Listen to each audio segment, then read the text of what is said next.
Hello दोस्तों, राधे राधे सभी को। स्वागत है आपका हिंदी टीचर्स एकेडमी में।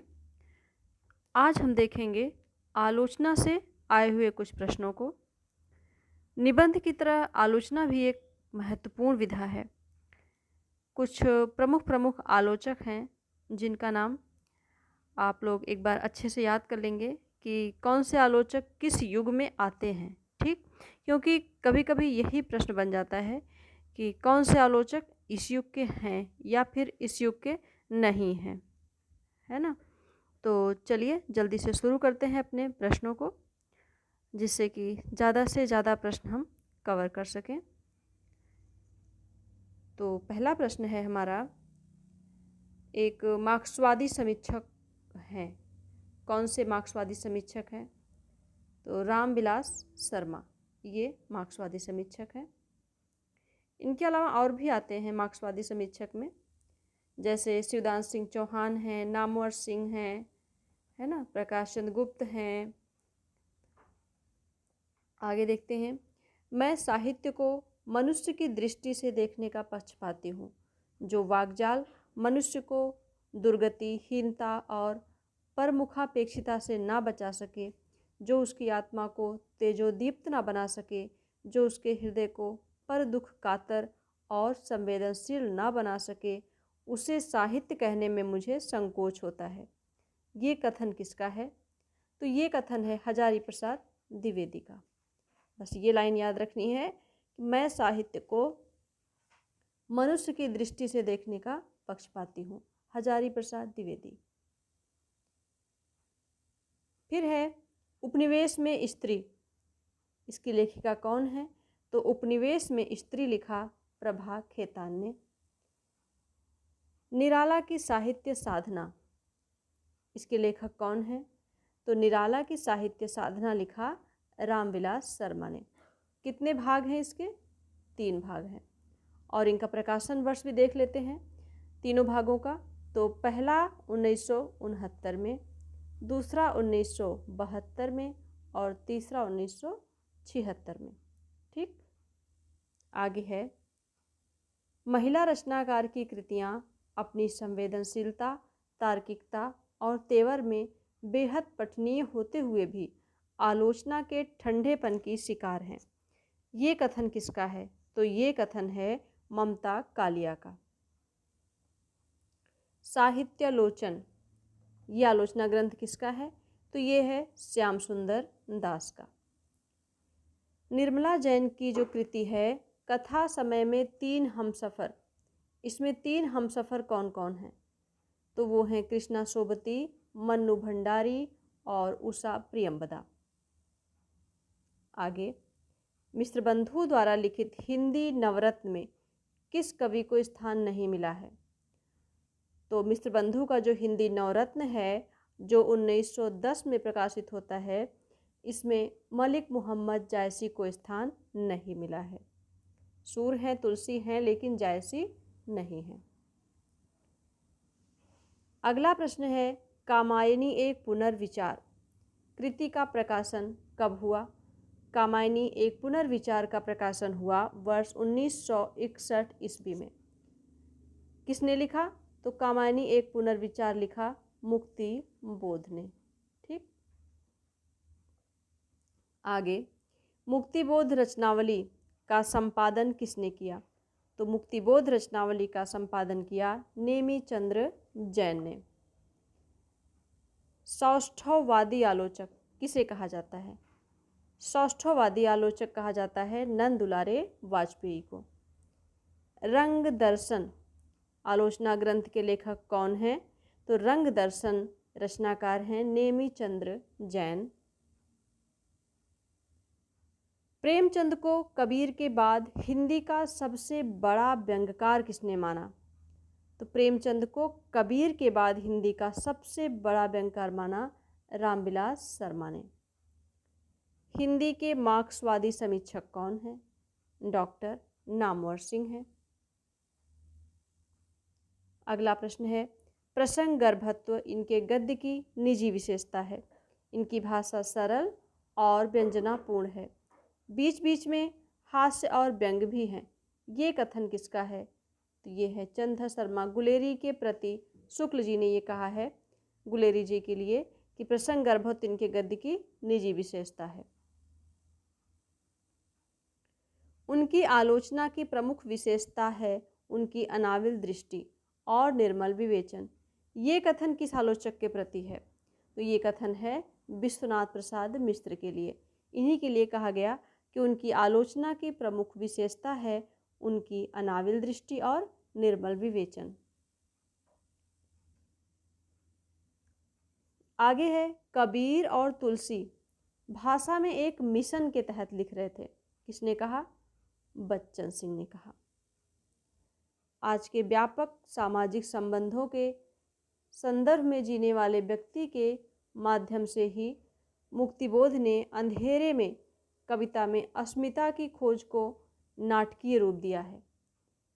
यह किस आलोचक ने कहा? तो ये कथन है नामवर सिंह जी का। अगला है आज का हिंदी निबंध साहित्य अधिकांश में आलोचना की ओर दौड़ा जा रहा है। आजकल आचार्यत्व की चाह रीतिकाल से भी कुछ बढ़ी चढ़ी है। ये कथन किसका है? तो ये कथन बाबू गुलाब राय का है। इन्होंने कहा कि आज का हिंदी निबंध साहित्य अधिकांश में आलोचना की ओर दौड़ा जा रहा है।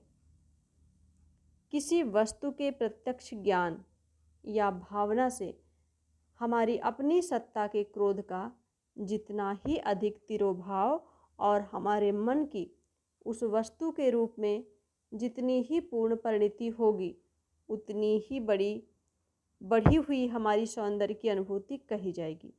ये कथन किसका है? ये कहा शुक्ल जी ने। सही सुमेलित करना है रचना और प्रकाशन वर्ष। तो यहाँ पर 4 रचनाएं दी हुई हैं। चारों किसकी हैं? हजारी प्रसाद द्विवेदी की। हिंदी साहित्य की भूमिका 1940 ईस्वी में, कबीर 1941 ईस्वी, हिंदी साहित्य का आदिकाल 1952 ईस्वी, मध्यकालीन बोध का स्वरूप 1970 ईस्वी। आगे प्रभाववादी आलोचना के संबंध में सही तथ्य कौन सा है? तो पहला है पदम सिंह शर्मा की आलोचना पद्धति प्रभाववादी आलोचना है। दूसरा है सहृदय आलोचक काव्य कृति को पढ़कर प्रभाव ग्रहण करता है। भारतेंदु कालीन आलोचक किसे नहीं कहा जा सकता? तो श्याम सुंदर दास को। ये किस युग के आलोचक हैं? तो श्याम सुंदर दास जी द्विवेदी युग के आलोचक हैं। आगे वह रचनाकार जिसकी भाषा परिमार्जित खड़ी बोली है, जिसमें भाषा के 2 रूप प्रांजल व्यवहारिक भाषा तथा संस्कृत निष्ठ शास्त्री का प्रयोग दिखाई देता है, तो वो हजारी प्रसाद द्विवेदी जी हैं। अगला प्रश्न है मुक्तिबोध की प्रतिबंधित पुस्तक का नाम क्या था? तो मुक्तिबोध की प्रतिबंधित पुस्तक जो थी वो थी भारत इतिहास और संस्कृति। आचार्य रामचंद्र शुक्ल और हिंदी आलोचना किसने लिखा? ये लिखा रामविलास शर्मा ने। वह रचनाकार जिसने अपना प्रथम आलोचनात्मक लेख निराला जी की कविता लिखा जो चर्चित पत्रिका चांद में प्रकाशित हुआ, किसने लिखा? तो ये लिखा रामविलास शर्मा ने। क्या लिखा? पहला आलोचनात्मक लेख। कौन सा? निराला जी की कविता। और ये प्रकाशित किस में हुआ? महादेवी जी की जो चांद पत्रिका थी उसी में ये प्रकाशित हुआ। भारतीय साहित्य के इतिहास की समस्याएं किसने लिखा? तो ये लिखा रामविलास शर्मा ने। ज्ञान राशि के संचित कोश का ही नाम साहित्य है, कथन किसका है? महावीर प्रसाद द्विवेदी जी का। देव और बिहारी ये पुस्तक किसकी है? तो देव और बिहारी पुस्तक लिखी कृष्ण बिहारी मिश्र ने। वह लेखक जिसको आलोचना के क्षेत्र में सम्राट माना जाता है, आचार्य रामचंद्र शुक्ल जी को आलोचना के क्षेत्र में सम्राट माना जाता है। अगला कथन है कि विद्यापति की कविता का स्थापत्य श्रृंगारिक है, उसे आध्यात्मिक कहना खजुराहो के मंदिरों को आध्यात्मिक कहना है। किसने कहा? डॉक्टर बच्चन सिंह ने। आगे फिर कथन है कि इसमें कोई संदेह नहीं कि कबीर को राम नाम रामानंद से प्राप्त हुआ, पर आगे चलकर कबीर के राम रामानंद के राम से भिन्न हो गए। ये कथन किसका है? ये है शुक्ल जी का। छायावाद पुस्तक के लेखक कौन है? नामवर सिंह। नई समीक्षा के केंद्र में कौन है? तो नई समीक्षा के केंद्र में है कृति। मनुष्य ही साहित्य का लक्ष्य है, यह किस आलोचक की स्थापना है? तो ये हजारी प्रसाद द्विवेदी ने कहा मनुष्य ही साहित्य का लक्ष्य है। वह विद्वान जिसने कहा कि मनोवैज्ञानिक तथ्य के अनुसार हार की मनोवृत्ति में दो बातें संभव हैं, या तो अपनी आध्यात्मिक श्रेष्ठता दिखाना या भोग विलास में पड़कर हरि को भूल जाना। भक्ति काल में लोगों में प्रथम प्रकार की प्रवृत्ति पाई गई। किसने कहा? बाबू गुलाब राय ने कहा।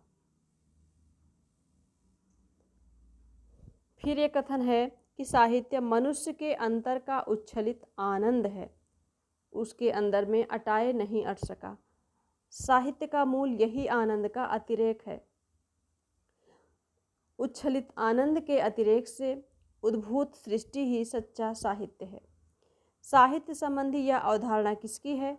तो ये है हजारी प्रसाद द्विवेदी की। हमें बस इतना देखना है, यही लाइन याद रखनी है कि साहित्य मनुष्य के अंतर का उच्छलित आनंद है। आचार्य हजारी प्रसाद द्विवेदी। फिर है कि अंतःकरण की वृत्तियों के चित्र का नाम कविता है। किसने कहा? तो ये कहा महावीर प्रसाद द्विवेदी ने।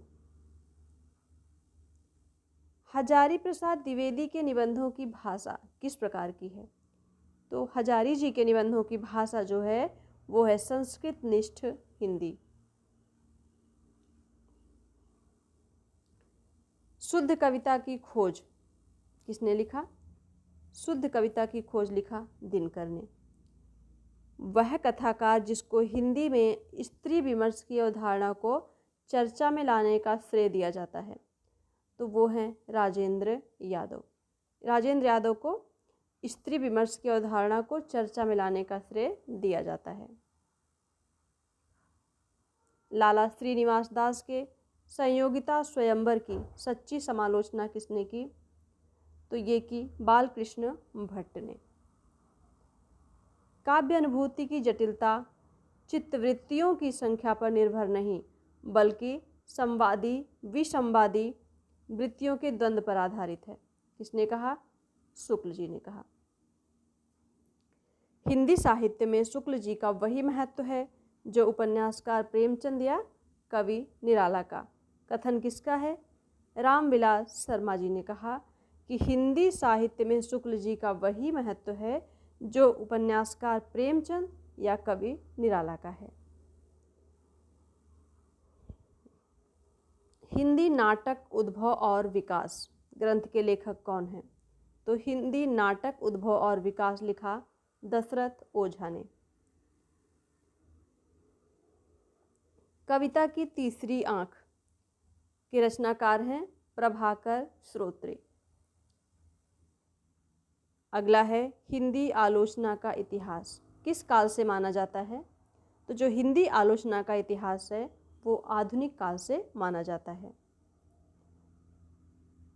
रस सिद्धांत, रस सिद्धांत किसकी रचना है? रस सिद्धांत डॉक्टर नगेंद्र की है। आगे कबीर के बीजक पर रची गई त्रिज्या की टीका किसकी है? तो ये है पूरनदास की। अंतःकरण की वृत्तियों के चित्र का नाम कविता है द्विवेदी जी। आत्माराम के छद्म नाम से महावीर प्रसाद द्विवेदी की आलोचना किसने की थी? तो आत्माराम के छद्म नाम से द्विवेदी जी की आलोचना की बाल मुकुंद गुप्त ने। यदि द्विवेदी जी न उठ खड़े होते तो जैसी अव्यवस्थित और व्याकरण विरुद्ध और ऊटपटांग भाषा चारों ओर दिखाई पड़ी थी, उसकी परंपरा जल्दी न रुकती। किसने कहा? शुक्ल जी ने। रचना यदि जीवन के अर्थ का विस्तार करती है तो आलोचना रचना के अर्थ का। यह कथन किस आलोचक का है? तो ये कथन है रामस्वरूप चतुर्वेदी जी का। नई समीक्षा नए संदर्भ, आलोचना कृति किसकी है? तो नई समीक्षा नए संदर्भ डॉक्टर नगेंद्र ने लिखा। फिर पूछा है कि वह विधा जिसकी सैद्धांतिक और व्यवहारिक आलोचना से आधुनिक हिंदी आलोचना का प्रारंभ हुआ, तो वो नाटक है। मुक्तिबोध कविता जीवन और जीवन विवेक किसने लिखा? तो मुक्तिबोध कविता और जीवन विवेक लिखा चंद्रकांत देवताले ने।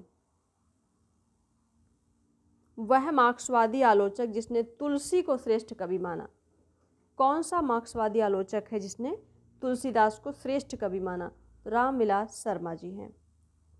रूपक रहस्य ग्रंथ किसका है? श्याम सुंदर दास का। आगे है रामदहिन मिश्र कृत काव्य विमर्श। काव्य विमर्श का प्रकाशन कब हुआ? 1951 में। भाषा और समाज किसने लिखा? रामविलास शर्मा ने। रस सिद्धांत स्वरूप विश्लेषण ग्रंथ के लेखक कौन हैं? डॉक्टर आनंद प्रकाश दीक्षित ने लिखा रस सिद्धांत स्वरूप विश्लेषण। फिर है रामविलास शर्मा की पुस्तक नहीं है, कौन सी? रस मीमांसा। रस मीमांसा किसकी है? शुक्ल जी की है। प्रकाशन वर्ष इसका है 1949 ईस्वी। कभी कभी जो प्रमुख हैं तो इनके प्रकाशन वर्ष भी पूछ लिए जाते हैं, इसलिए इनको भी ध्यान रखेंगे। शुक्ल जी के तो अक्सर पूछे जाते हैं। तो रस मीमांसा 1949 ईस्वी। अगला है रीति काव्य की भूमिका किसने लिखी? तो रीति काव्य की भूमिका डॉक्टर नगेंद्र ने। फिर प्रश्न बनता है कि प्रखर साम्यवादी आलोचक कौन है? तो प्रखर साम्यवादी आलोचक जो हैं वो डॉक्टर रामविलास शर्मा हैं। प्रखर पूछे, प्रमुख पूछे तो रामविलास शर्मा होंगे, लेकिन अगर प्रथम पूछ ले तो प्रथम जो मार्क्सवादी साम्यवादी आलोचक हैं वो होंगे शिवदास सिंह चौहान, लेकिन यहाँ प्रखर पूछा है तो रामविलास शर्मा। आगे शैली वैज्ञानिक आलोचना पद्धति कथ्य के बजाय किस पर बल देती है? तो वो देती है रूप या शिल्प पर। किसने कहा कि केदार छायावादोत्तर कविता के सुमित्रानंदन पंत हैं? ये कहा बच्चन सिंह ने। बाबू श्याम सुंदर दास किस रूप में प्रसिद्ध हैं? तो बाबू श्याम सुंदर दास आलोचक के रूप में प्रसिद्ध हैं। काव्य संसार के प्रति कवि की भाव प्रधान मानसिक प्रतिक्रियाओं की कल्पना के ढांचे में ढली हुई श्रेय की प्रेम रूपा प्रभावोत्पादक अभिव्यक्ति है। काव्य की यह परिभाषा देने वाले विद्वान कौन हैं? तो ये कहा बाबू गुलाब राय ने। हिंदी आलोचना में शुक्ल जी की चिंतनात्मक मान्यताओं को सबसे प्रबल समर्थन किसने दिया? ये दिया विश्वनाथ प्रसाद मिश्र ने।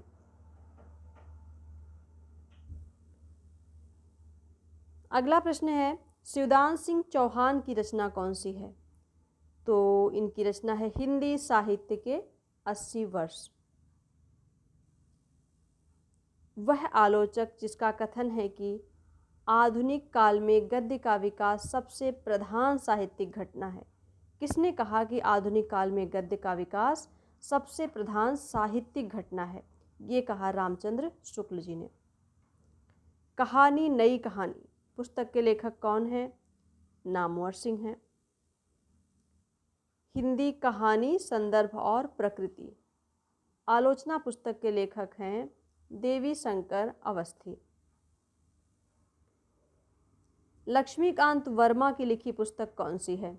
तो वो है नई कविता के प्रतिमान। नई कविता के प्रतिमान लिखा लक्ष्मीकांत वर्मा ने और कविता के नए प्रतिमान लिखा नामवर सिंह ने। स्वच्छंदतावादी आलोचक के रूप में कौन प्रसिद्ध हैं? तो नंद दुलारे वाजपेयी हैं। ये स्वच्छंदतावादी आलोचक हैं, छायावादी आलोचक हैं, सौष्ठववादी आलोचक हैं, नंद दुलारे वाजपेयी जी। उर्वशी पर लिखी गई किसकी समीक्षा से विवाद उत्पन्न हो गया था? तो भगवत शरण उपाध्याय। रामविलास शर्मा कृत महावीर प्रसाद द्विवेदी और हिंदी नवजागरण का प्रकाशन काल क्या है? तो महावीर प्रसाद द्विवेदी और हिंदी नवजागरण का प्रकाशन है 1977 ईस्वी। कविकर्म और काव्य भाषा किस आलोचक की समीक्षा कृति है? तो कविकर्म और काव्य भाषा परमानंद श्रीवास्तव। किसने कहा कि शुक्ल जी ने न तो भारत के रूढ़िवाद को स्वीकार किया न पश्चिमी व्यक्तिवाद को? ये कहा रामविलास शर्मा जी ने।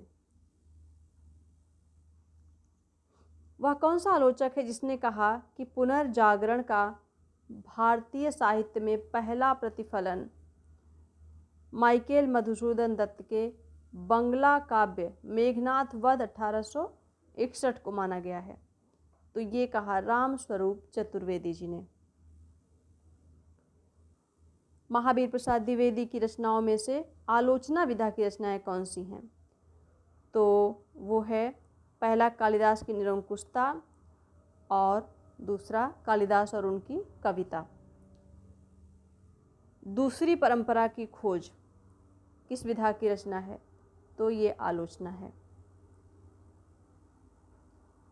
फिर प्रश्न बना है कि विख्यात मार्क्सवादी समीक्षक हैं। अभी पूछा था प्रखर मार्क्सवादी समीक्षक, अब पूछा है विख्यात मार्क्सवादी। रामविलास शर्मा जी हैं। 3 महान कवियों जायसी, सूर, तुलसी तीनों की समीक्षा प्रस्तुत की गई है किस ग्रंथ में? तो त्रिवेणी, जो शुक्ल जी का है त्रिवेणी, इसी में सूर, जायसी, तुलसी की समीक्षा प्रस्तुत की गई है। मध्यकालीन बोध का स्वरूप ग्रंथ के लेखक कौन हैं? हजारी प्रसाद द्विवेदी जी। भारतेंदु युग और हिंदी भाषा की विकास परंपरा किसने लिखा? रामविलास शर्मा ने। मार्क्सवादी विचारधारा का आलोचक नहीं है, नहीं पूछा है, तो विजय देव नारायण शाही नहीं है। नामवर जी हैं, रामविलास शर्मा हैं, शिवदान सिंह चौहान हैं, प्रकाश चंद्र गुप्त हैं, मुक्तिबोध हैं, लेकिन शाही जी नहीं है। आलोचना को भाषाई रीतिबद्धता से उन्होंने वैसे ही मुक्त किया जैसे निराला ने कविता को छंदों के बंधन से। किसके लिए कहा गया है? तो ये रामविलास शर्मा जी के लिए कहा गया है। अरस्तु का काव्य शास्त्र किसकी रचना है? डॉक्टर नगेंद्र की है। कविता के नए प्रतिमान के लेखक हैं डॉक्टर नामवर सिंह। आलोचना नामक प्रसिद्ध समीक्षा पत्रिका के संपादक कौन थे? डॉक्टर नामवर सिंह। रस मीमांसा नामक आलोचना पुस्तिका के लेखक कौन हैं? तो रस मीमांसा आलोचना लिखी आचार्य शुक्ल ने, जिसका प्रकाशन 1949 में होता है, मैंने ऊपर बताया था। वह ग्रंथ जिसके लेखक रामविलास शर्मा हैं, कौन सा ग्रंथ है? भारत में अंग्रेजी राज और मार्क्सवाद। सुमित्रा नंदन पंत नामक ग्रंथ के लेखक कौन हैं? डॉक्टर नगेंद्र हैं। प्रगतिवाद किसकी कृति है? तो ये है शिवदान सिंह चौहान की। आगे, कामायनी को मानवता के रसात्मक इतिहास संज्ञा किसने प्रदान की? कामायनी को मानवता का रसात्मक इतिहास किसने कहा? नंद दुलारे वाजपेयी ने। आगे है महाकवि सूरदास, ये आलोचना कृति किसकी है? ये है नंद दुलारे वाजपेयी की। फिर है महावीर प्रसाद द्विवेदी और हिंदी नवजागरण के लेखक कौन हैं? रामविलास शर्मा जी हैं। निराला की साहित्य साधना, आलोचना के कितने भाग हैं? 3 हैं। तीनों के प्रकाशन वर्ष मैंने ऊपर बताए हैं अभी। हिंदी के काव्य भाषा परक समीक्षक का क्या नाम है? राम स्वरूप चतुर्वेदी जी हैं। फिर आलोचना ग्रंथ है एक, कबीर बाज भी कपोत भी पपीहा भी, इसके रचनाकार कौन है? तो ये हैं डॉक्टर धर्मवीर। प्रगतिवादी समीक्षक कौन है? डॉक्टर रामविलास शर्मा। प्रेमचंद सामंत का मुंशी किसने लिखा? डॉक्टर धर्मवीर। प्रेमचंद सामंत का मुंशी डॉक्टर धर्मवीर। तुलसी आधुनिक वातायन से, लेखक है रमेश कुंतल मेघ। समीक्षात्मक कृति आलोचना का पक्ष किसने लिखा? तो ये लिखा रमेश चंद्र शाह ने, आलोचना का पक्ष। हिंदी नवरत्न एक आलोचनात्मक कृति है जिसके आलोचक कौन है? ये है मिश्र बंधु। समालोचना का प्रकार कौन सा नहीं है? तो आलोचनात्मक आलोचना नहीं है। अगला प्रश्न है, आलोचना को कला की सजगता किसने कहा? तो कला की सजगता कहा मिडिल्टन मरे ने। हिंदी आलोचना से संबंधित पहली पुस्तक कौन सी है? हिंदी कालिदास की आलोचना, ये आलोचना से संबंधित पहली पुस्तक है। भारतीय समीक्षा के जनक कौन है? राजशेखर हैं। रोमांटिसिज्म के लिए हिंदी में स्वच्छंदतावाद का प्रयोग सबसे पहले किसने किया? तो रोमांटिसिज्म के लिए हिंदी में स्वच्छंदतावाद का प्रयोग जो किया वो किया आचार्य शुक्ल ने। फिर पूछा है कि हिंदी में तुलनात्मक आलोचना का शुभारंभ किसने किया? तुलनात्मक आलोचना का शुभारंभ किया पदम सिंह शर्मा ने। आगे है, यदि मैं कामायनी लिखता, इस समीक्षात्मक ग्रंथ के लेखक कौन है? तो सुमित्रा नंदन पंत जी ने लिखा था यदि मैं कामायनी लिखता। आचार्य नंदुलारे वाजपेयी को सौष्ठववादी आलोचक किसने कहा? सौष्ठववादी आलोचक कहा इनको डॉक्टर भगवत स्वरूप मिश्रा ने। समीक्षा के क्षेत्र में हजारी प्रसाद द्विवेदी का आगमन कब हुआ? 1930 ईस्वी में हुआ। भारतीय एवं पाश्चात्य समीक्षा दृष्टि से समृद्ध हिंदी के सर्वश्रेष्ठ समीक्षक कौन है? तो वो हैं आचार्य रामचंद्र शुक्ल जी। अगला है वह समालोचक जो समालोचक के साथ साथ जनवादी कवि भी है, तो वो हैं डॉक्टर रामविलास शर्मा। कामायनी एक पुनर्विचार नामक प्रसिद्ध आलोचना ग्रंथ के लेखक कौन हैं? तो कामायनी एक पुनर्विचार ये लिखा मुक्ति बोध ने।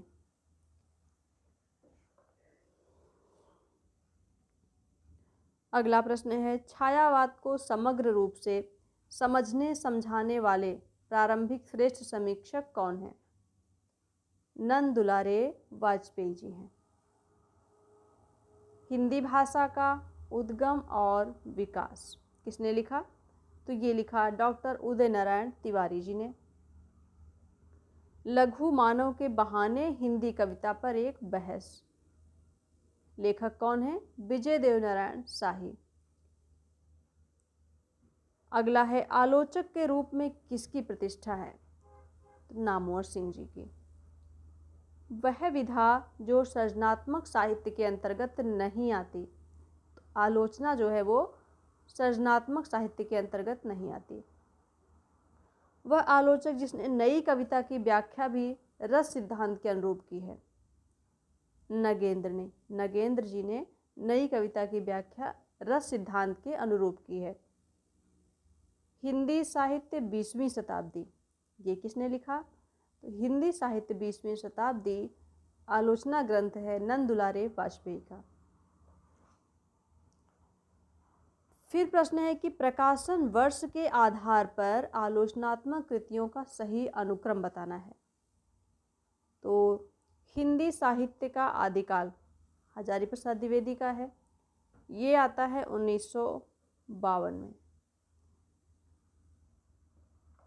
फिर कवि सुमित्रा नंदन पंत, ये नंदुलारे वाजपेयी लिखते हैं। कब प्रकाशित होता है? 1976 में। और मिथक और साहित्य, ये है नगेंद्र का, ये 1980 से 85 के बीच में आता है, कंफर्म नहीं है इसकी डेट, इसको आप लोग ढूंढ लेंगे। मिथक और साहित्य डॉक्टर नगेंद्र का है, लेकिन ये 76 के बाद ही आता है। अगला है भारतीय सौंदर्य बोध और तुलसीदास, ये आता है 2001 में, रामविलास शर्मा का 2001 में।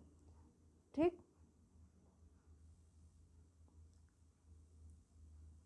आगे का प्रश्न है प्रकाशन वर्ष की दृष्टि से आचार्य नंद दुलारे वाजपेयी की आलोचनात्मक कृतियों का सही अनुक्रम।